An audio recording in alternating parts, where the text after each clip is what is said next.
ပြီးတော့စတင်ဖွဲ့စည်းရှောက်လန်းလာတာဒီနေ့ဆိုရင်6နှစ်ကျော်ကာလတွေကိုရောက်လာပါပြီအဲ့တော့6နှစ်ကျော်ကာလအတွင်းမှာတော့စင်မပြေမှုတွေအများကြီးပေါ့လေပြင်ပဆင်းရဲမှုတွေ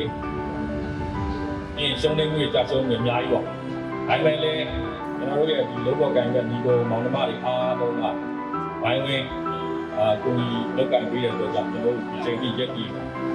နေနိုင်တာပေါ့လေအဲ့တော့အခု6နှစ်ကျော်ကာလအတွင်းဒီလိုရက်ကြီးနိုင်ရဲ့နေထားတိရအောင်လဲကိုကြီးဆောင်ရွက်ပေးခဲ့ကြတဲ့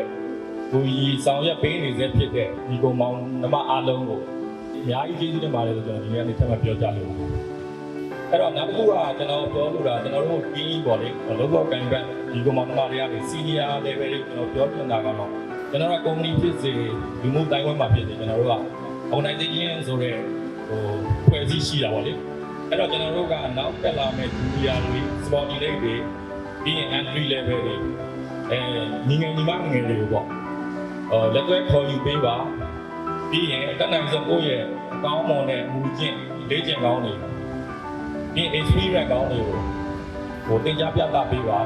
တောင်းဆိုချင်ပါတယ်။ဘာကြောင့်လဲဆိုတော့ကျွန်တော်တို့အဲ့လိုတင်ကြားပြသပေးဆွဲခေါ်မှလည်းကျွန်တော်တို့ကကုမ္ပဏီဖြစ်တဲ့အဖွဲ့အစည်းတိုးတက်လာမယ်ကျွန်တော်တို့ရက်ရွာနိုင်ငံလိုက်ကျွန်တော်တို့ပိုပြီးတိုးတက်အောင်မြင်လာမယ်လို့ကျွန်တော်ယုံကြည်ပါတယ်။ဒီနေ့ဒီလိုပွဲလေးဖြစ်မြောက်လာအောင်အားလုံးဘက်ကဝိုင်းဝန်းကြိုးစားကြပါတယ်ကျွန်တော်ရဲ့လောကကိုင်ဘက်ညီကိုမောင်နှမတွေပါလေသူတို့လည်းအများကြီးကျေးဇူးတင်ပါတယ်အဲ့ဒီမှာတော့ကျွန်တော်တို့အတင်းပွဲနဲ့ကျွန်တော်တို့ပွဲလေးနဲ့လက်တွဲရလည်းမကြသေးဘူးဒါပေမဲ့သူ့ရဲ့ငကို original မူလတာဝန်တွေများပြားနေတဲ့ကြားတွေကပြင်းပြအောင်အားသက်ကွန်ဆိုင်ရိုးပန်းဆောင်ရွက်ပြီးတဲ့ကျွန်တော်ရဲ့ညီငယ်ကိုတီယာဝင်းဖင်ကိုလည်းကျေးဇူးအများကြီးတင်ပါတယ်ကိုတီယာကျေးဇူးပါဒီဘောကျနေကြတော့ဘယ်လိုအဖြစ်ဖြစ်ခက်ခဲတွေကြုံလို့ကျွန်တော်တို့ကရှင်းသက်ရှောင်းလန်းနေမှာပါပဲကျွန်တော်တို့အစမ်းပြည့်ဉာဏ်ရရှိသူတွေပေါ့လေအဲ့တော့နေအောင်လည်းကုန်ပြပါပြီနေအောင်ကုန်လို့နေ့တင်မှာဘုစိတ်နှမြောက်ချမ်းသာချမ်းသာစွာနဲ့ရရှင်စွာဆက်လက်လက်တွဲဆောင်ရွက်သွားကြပါလို့ပြောဆိုရင်ကျွန်တော်ဒီလိုချုပ်ပါ